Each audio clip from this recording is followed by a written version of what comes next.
What's up, everybody? This is Dez Fafara from DevilDriver and Coal Chamber. You're watching Horns Up Rocks. Bring the pit towards me. Now we take care of each other. Are you ready? Are you ready? Are you ready? Let me see your fucking horns.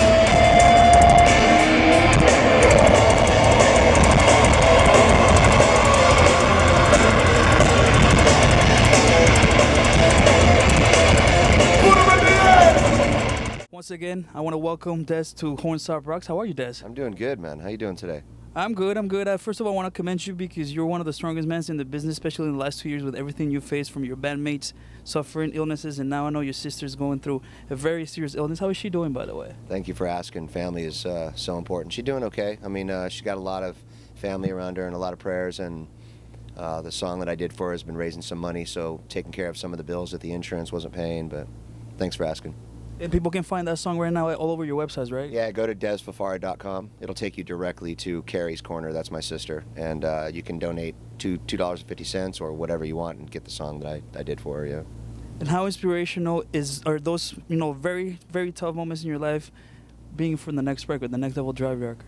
Well, I mean, I don't think those are playing together, those two things. It was just a scenario where I felt like I was helpless, where she got cancer and her insurance wasn't taking care of everything, and so I was like, well, I can't just sit here. So got some friends together, did a song, and we're raising some charity money, and I thank everybody that's donated to her and helped her cause. It's meant a great deal to me. And new DevilDriver, last time we talked, it was like a skeleton pieces here and there. How's it going right now? Where are you standing with it? We've got 12 songs. I'm 6 songs into the writing, and it's incredible. It really, really relies on groove, this record. I think that Pray for Villains for us and Beast were kind of out-of-the-pocket records for us, which we needed to do, but this one is really honed in and really tight. I think people are going to love it. Any idea when you're slated to go into the studio, or it's like it's TBD at the moment? Right, no. As soon as this tour is done, everybody flies straight to Florida with Mark Lewis, who worked on Last Kind Words, who worked on Beast. They're going to start recording. I record in January. And then in February, March, we go out with Cannibal Corpse overseas to Europe. So we've got a real tight schedule right now. Last time we spoke, you said you wanted to record vocals here in New York or do something here in New York. Is that still going to happen? I would love to, but I built a studio in my house, so now I don't got to leave my home. So I'll be recording at home for the first time, which is great, because staying in hotels and everything, I write better and everything when I'm at home. So. Oh, of course. Home is where the heart is as well. So it's probably going to be a very different record, too, lyrically, I would think. Well, I'm writing on the road. The record lyrically is telling a lot of cool stories, and I think people are going to really like it. If you're a fan of DevilDriver, you're going to love this record. And of course, you're on tour right now with your brothers from GWAR. Yeah. You're very excited to be here back in Brooklyn. It's been a while since you guys played here. So why don't you take us to a little bit of what has happened so far on this tour?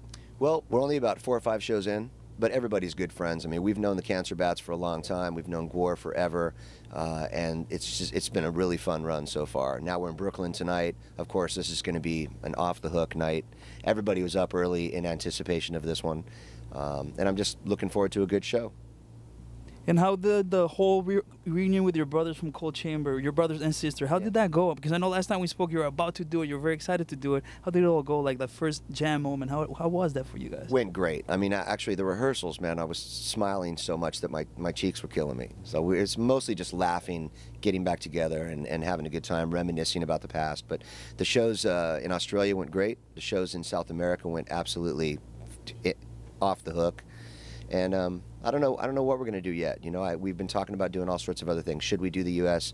with Coal Chamber? Should we do a record with Coal Chamber? But there's so much going on with me right now with DevilDriver that I'm locked in.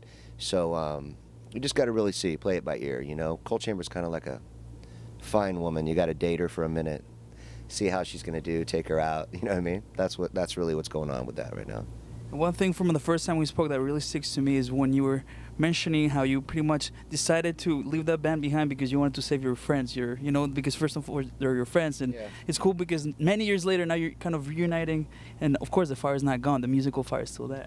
Oh, most definitely. I mean, just rehearsals in L.A. were unreal. Everyone's families were coming in, everyone's friends, people I haven't seen in 10 years.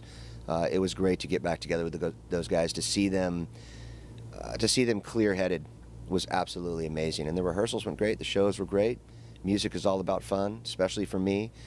My new key word is fun. If it's not fun, I don't want to do it. And we've been having a good time both with Coal Chamber and DevilDriver, so keeping myself busy. How about this little project with Mark Morton? Is that gonna see the light of day one day, or what's it do with that? Born of the Storm with Mark Morton. That's his.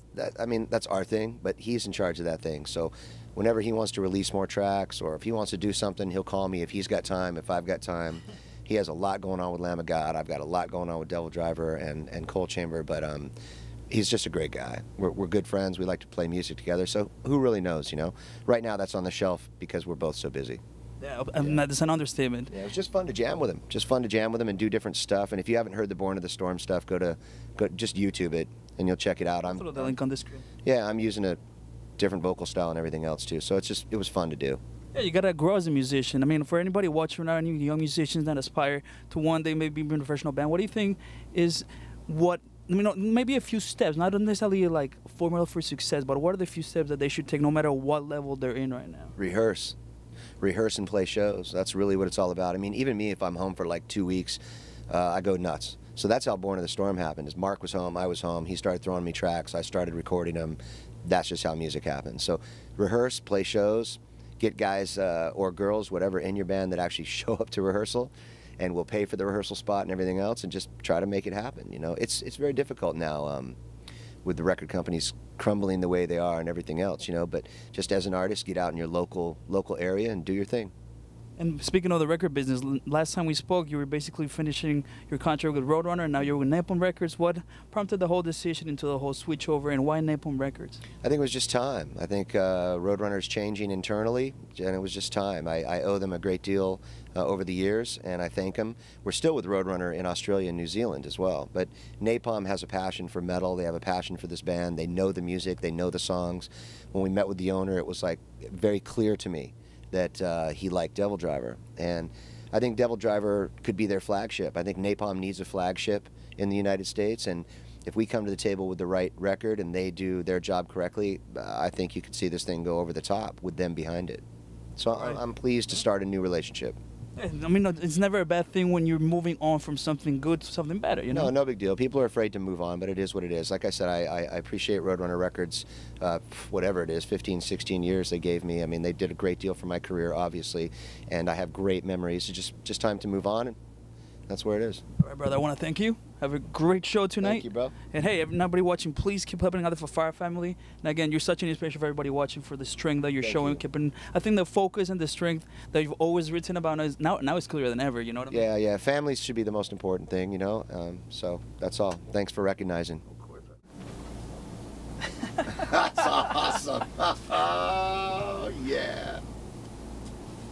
Oh, I love it. Yeah, let's talk about Road Zombie. He just eats brains and fleshy parts. Where did you guys find Road Zombie at? He stumbled upon him in Memphis. He joined the crew. He's becoming pretty popular online. Huh? Yeah, he's got a couple friends. If he could talk right now, what would he say? Go fuck yourself.